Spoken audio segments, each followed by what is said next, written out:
You would be surprised how many people make depression look good, especially being on social media. Their life may appear as if it's better than yours, all because they're dressed to the T and all because they're smiling and they're laughing, they're hanging out. But baby, you don't know what goes on behind closed doors. That same person could be battling depression 10 times harder than you, but because they dress it up and they make it look good, it appears good, when in all actuality, it's not. It's crazy. You're not crazy though. Don't ever let nobody make you feel as though you're crazy because you suffer from depression or anxiety. This topic is very debatable. There's some people who believe that depression is real, and then there's some people who feel as though depression isn't real. One minute you're up, one minute you're down. One day you feel like you're on top of the world. Next day you feel as though the world is on top of you. There's some days you want to go out. There's some days you don't even want to go out. There's some days you want to get up and you want to get dressed. And you know, when you look good, you feel good. And when you feel good, you do good. But then there's those days where you just want to stay in bed and you don't even want to get out of bed. I want you to know that you're not the only one that goes through this. And I also want you to know that you're not the first person and you're not going to be the last. Hey y'all, welcome back to my YouTube channel. It's your girl P Franklin, and today I am back with episode 5 of Talk with P series covering mental health. Growing up in the Black community, there was no such thing as depression. If you were to go to an adult right now, you would have said, I'm depressed, or I feel like I'm depressed, or I think I'm depressed. They're like, child, depressed? From what? Child, you ain't depressed. You too young to be depressed. You ain't got no bills. Truth is, depression ain't got no age. Dating back October 2019, I was perfectly fine that whole day. And out of nowhere, by the end of the night, it was like a rush of sadness just hit me. I don't know where it came from. I'm not sure what exactly triggered it.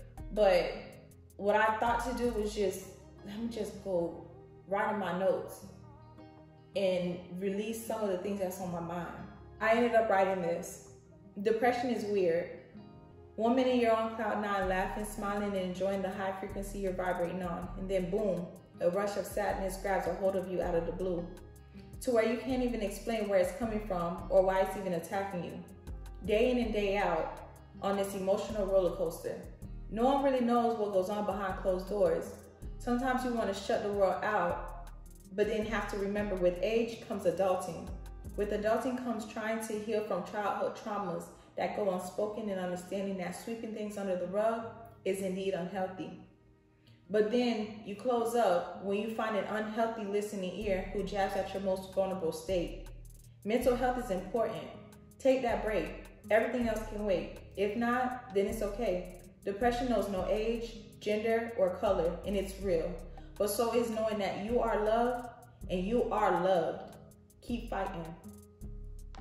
I posted a snippet on my social media. There were people who were telling me like, yes, talk about this. This is something that's needed.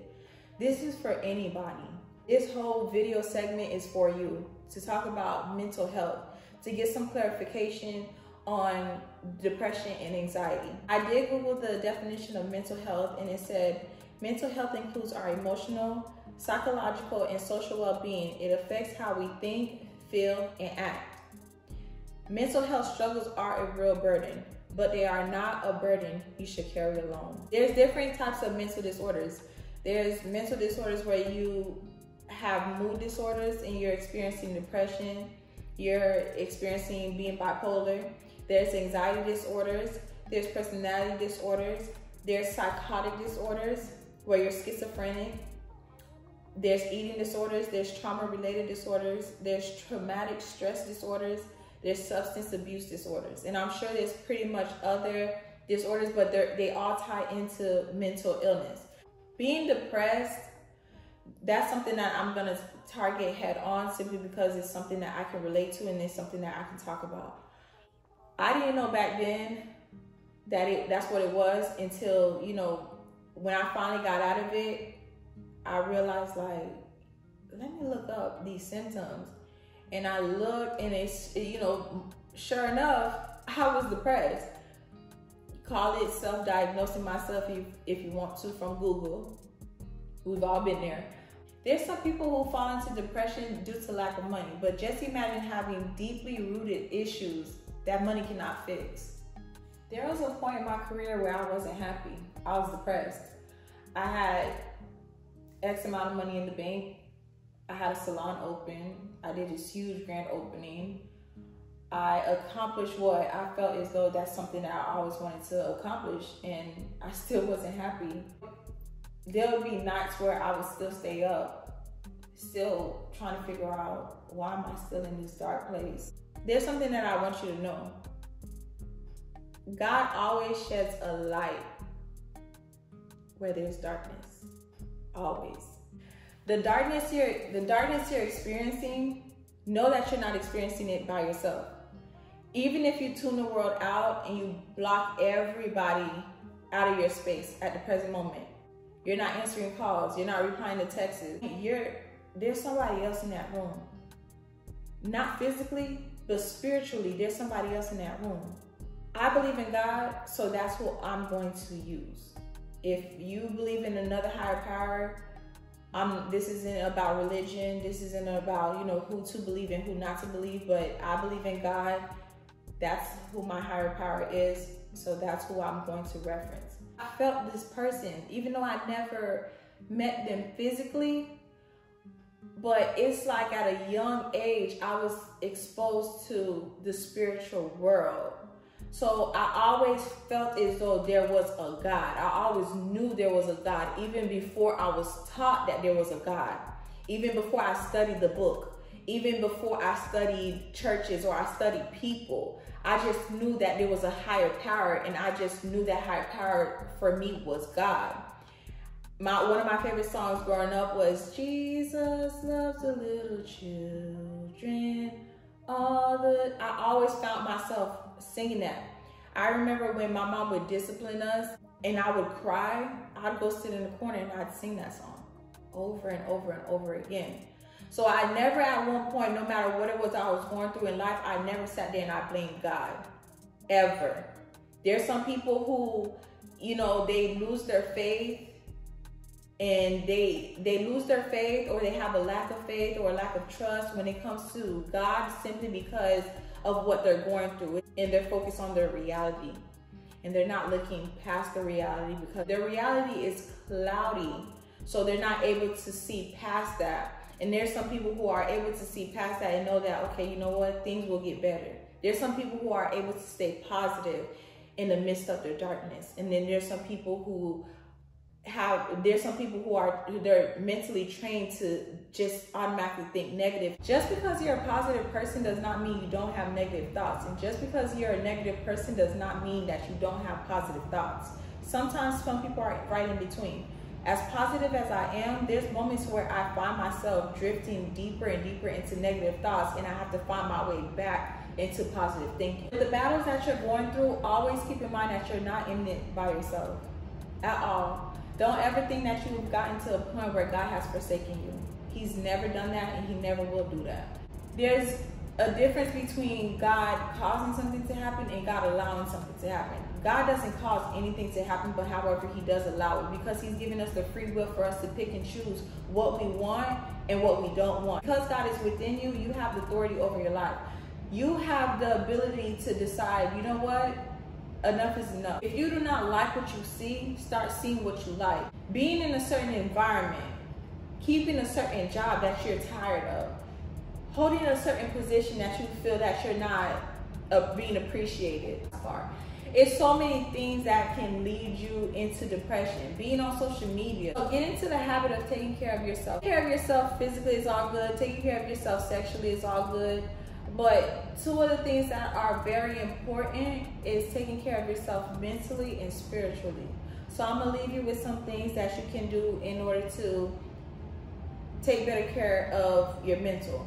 Seek the word of God. No matter how deep in the dark you are or how long you've been experiencing this, keep in mind that this is your time with God. He ain't leave you. He ain't forsake you. He didn't abandon you, not for 1 second. Seek him. turn to him. If you feel as though that you don't have nobody, you have him. Talk to him. Moments of despair is when God wants you the most. You know, he doesn't seek the ready, he seeks the unready. In the book of Peter, it tells you to cast all your anxieties onto him because he cares for you. In the book of Deuteronomy 31 verse 8, the Lord himself goes before you and will be with you. He will never leave you nor forsake you. Do not be afraid. Do not be discouraged.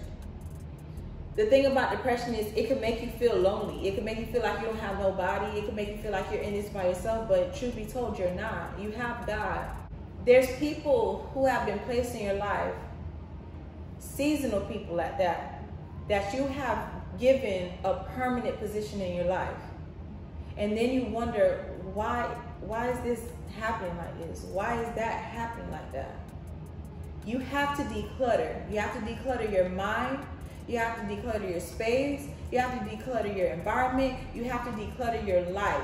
Once you start decluttering from things and start detaching from people who no longer serve you or things that no longer serve you, you'll start to see, you start feeling a lot light. Now, those hard times of depression, it takes time for you to get there. It doesn't happen overnight, baby steps, but eventually it does get easier to deal with, because it's gonna get to a point where once you start training your subconscious mind to think positive of yourself, having those dark moments and those negative thoughts start to arise, train your subconscious mind, trick it in a way. You start giving yourself daily affirmations, and you start saying, I am bigger than this. I am more powerful than this. I'm better than this. I am stronger than this. Those are things that you can say to yourself. Replace all the I am nots with the I ams. If you want to sit here and you say, oh, I am broke, no. I am financially abundant. My cup runneth over. Bank account went from being in the negatives to the positives. Speak life over your life. Speak life over yourself. Speak life over the things that you care dearly about. Speak life over the people that you care dearly about. When you start speaking life into those things, no matter how bad your reality is, you start seeing things in a whole different light. Nothing changes until you change. Another thing you can do is talk about your feelings. Again, if you do not trust people enough to talk to them about how you feel, talk to God. That's the realest person on your team that you can talk to. And one thing about God, you can tell him your business and you'll never hear it repeated. Stay active, exercise, go take walks, go out for a ride if you have a car. Just go riding around, burn gas. You don't really have to have a destination. Just go, clear your mind, clear your thoughts. Eat well, rest, take mental breaks. This is very important. Mental breaks is something that I do not play about. If it gets to a point where I feel as though somebody is taking up too much space in my brain, it's time for me to have a mental break. If I feel as though a task is taking up too much space in my brain, it's time for me to have a mental break.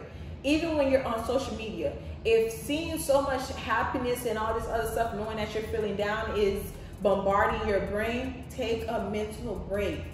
Mental break can last as long as you want it to last. It can last a day, it can last 2 days, it can last a whole week, it can last a whole month. That mental break can lead to a spiritual break that's well needed. Downtime is prep time. That may be a moment that God wants to talk to you. Take it. Just drink water. There's some people who drink alcohol, but truth be told, I don't drink, but I know for a fact that once you're done drowning your problems and drowning your anxiety and your depression, I'm pretty sure when you wake up, mentally, you don't feel any better. And physically, you definitely don't feel any better because of the alcohol. So just find something else to do. Drink water, like I said, drink water.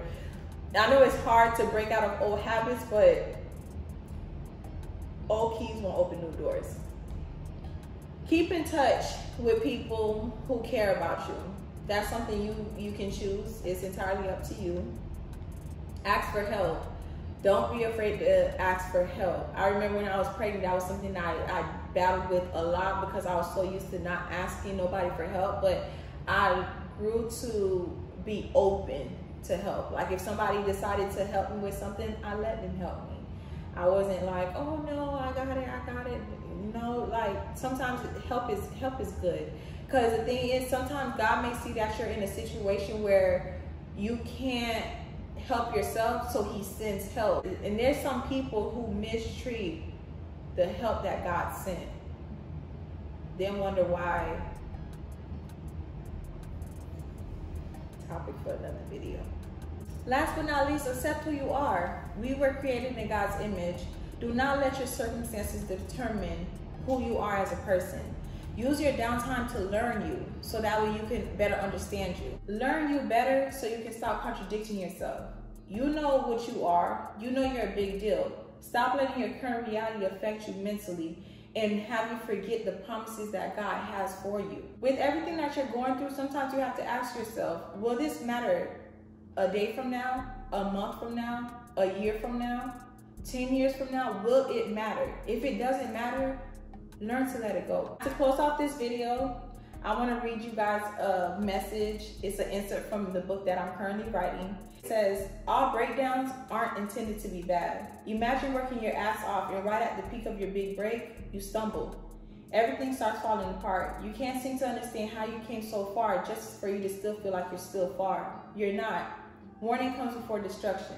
That big break could have been the enemy's plan to break you, and God is saving you from them as well as yourself. Some things aren't meant for us to understand, just like most battles aren't meant for us to fight. At times, everything falls apart so better things can fall together. The breakdown is God's breakthrough. So with that being said, I hope you enjoyed this video. I hope I shed some light on your situation. Don't forget to comment, don't forget to like, and don't forget to hit the bell notification so that way you'll be notified when I upload a new video. Until next time.